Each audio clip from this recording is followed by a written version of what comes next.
Ang translation po ng I am Amado sa Japanese ay Watashi wa Amado desu.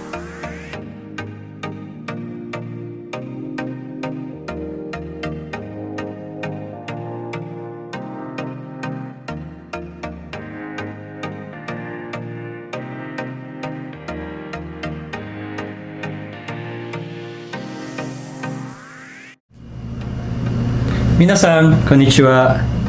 Today, pag-uusapan po natin ay about sa subject wa description des. So, Sensei, para saan po ba si subject wa description des? At kailan po ito ginagamit? So, basically, this is the basic sentence pattern na ginagamit sa Japanese. So, whether it is oral or written communication, madalas po itong ginagamit. So, later on, we will have an example for this one. So, gagamitin po natin na siya. Okay? So, isa-isahin po natin yung components ng sentence pattern na ito. Subject, of course, ito yung pinag-uusapan natin sa isang sentence. And then, after ng subject is the wa. Okay? And then, after ng wa ay ang description. Okay? So basically, si description, siya yung nagde-describe sa ating subject. Okay? And then, sa dulo naman po ay des. So, ang des sa English ay ang is, are,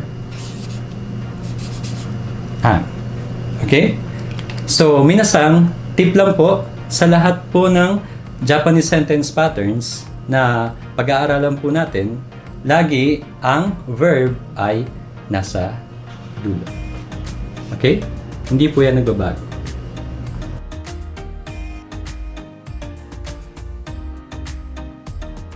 Very good question. Para saan po ba si wa? So basically, minasang, si wa ang ating subject marker sa isang Japanese sentence. Meaning, kung ano man po ang nasa unahan ng wa, okay? Siya po ang pinaka-subject natin. Okay?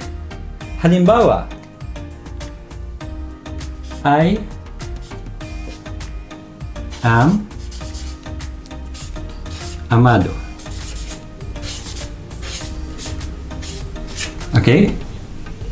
So, susubukan po nating i-translate sa Japanese si I am Amado gamit ang sentence pattern na subject wa description des. Okay? So, minasang sa I am Amado, sino po si subject? Si I po ba? Or si Amado? Yes! Si Amado! Mali! Chigaimasu! So, hindi po si Amado ang ating subject. Okay? Si I. Di po ba? Sino po ba ang tinutukoy ni Amado? Si I. Okay? Next is am. Okay? Si am ay si des. And si des ay ang ating verb. Okay? So, tandaan po lagi, ang verb ay laging nasa dulo ng isang Japanese sentence. Okay? And then si Amado. So, meron na tayong subject, meron na tayong verb. Anong po nawawala? Yes, description. Okay?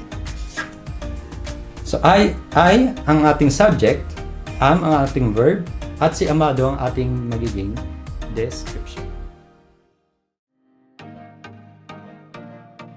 Translate na po natin. So, base sa sentence pattern na subject wa, description des, mauuna si I, which is the subject. So, minasang, ano nga po yung Japanese ng I?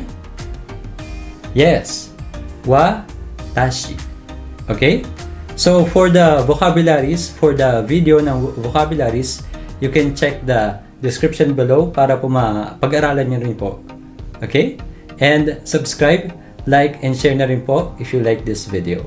you can hit the notification bell, okay? Para ma-notify po kayo para sa mga future videos na i-upload ko. Okay? Alright. So, I is the subject, which is watashi. Okay? Sa Japanese. And then, since si watashi ay ang subject, ano nga po yung kasunod? Yes, si wa. Watashi wa. And then the description is the, yes, Amado.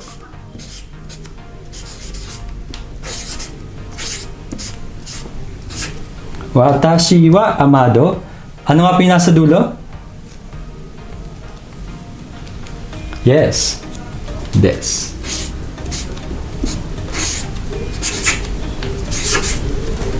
Okay, so check po natin. Subject, which is the I, na ang translation po ng I ay watashi. Okay? And then, after ng subject ay ang wa. Okay, correct naman po. And then, after ng wa is the description. Ang description natin dito sa ating example ay Amado. Okay? So, si Amado. And, si verb natin na laging nasa dulo ng sentence. Okay? Which is sa ating sentence pattern ay ang des. Des. So, tama po ba? Yes, tama po. Watashi wa amado des. So, minasang, ang translation po ng I am amado sa Japanese ay watashi wa amado des. Yun lamang po. Maraming salamat po. Arigatou gozaimasu.